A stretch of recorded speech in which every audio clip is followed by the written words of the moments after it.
Good morning mga boss idol. Ngayong araw nga pala hindi muna tayo papalaot dahil nga ay mambuburaot muna tayo ng pusit. Ang ganda nga ng panahon ngayon, maaliwalas at maraming lumaot na namusit. Sana nga ay marami silang mahuli at maraming pang ulam ang kapwa.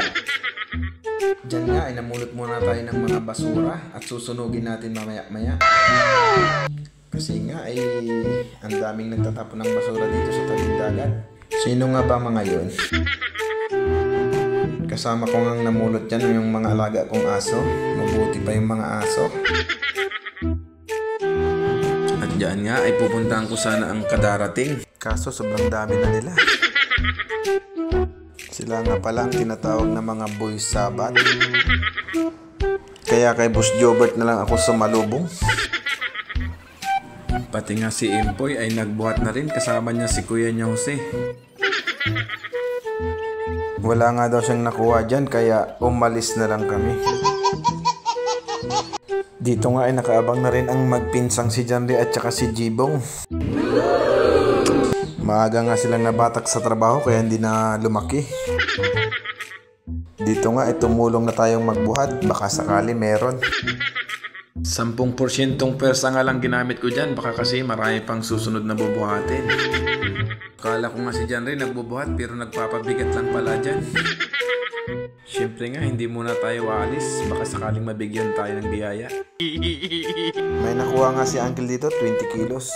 At dyan inabot ko na ang mahiwagang palad ko. Binigyan nga tayo ng 3 piraso. Binigyan na nga si Janry at saka si Jibong ng tag-2. Kasi nga, kunti lang puwersang binigay nila. May paparating na naman ngang bangka. 4 sila. Sunod-sunod nga sila dyan kasi may hinihila silang nasiraan. Nahulog daw kasi ang kanyang ilisi, hindi niya na masisid sa sobrang lalim. Lumapit na naman nga dyan ang tropang magsasabat. At dito nga itutulong na din tayong magbuhat. Pero hindi pa natin gagamitin ang 100% pwersa. Sinabi niya nga dyan na wala siyang nahuli kaya muntikan ko ng bitawan. Joke lang. Pinilisan na nga namin ang pagbubuhat dito kasi nga marami pang dumarating.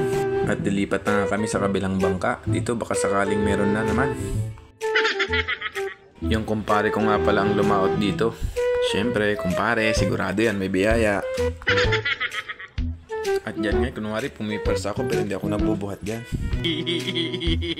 Pero palagay ko nakarami si kumpare kaya mag-aantay mo tayo ng bahagya. At dyan nga ay mag-aabot na si kumare kaya sabi ko kunwari ayaw ko pero pinilit nilang nila ako eh. 2 bangka nga lang nahingian natin dyan, 7 piraso lang. Kunti nga lang nakuha nila, kawawa naman kaming mga kapwa. Ganito nga sa probinsya mga idol, pumunta ka lang ng tabing dagat, magkakaulam ka na. Ito nga ang ulam namin ngayong almusal. Diyan nga ay magpe-first bite tayo mga idol. Sasawang ko nga dyan suka at patis na may sili, sibuyas. First bite.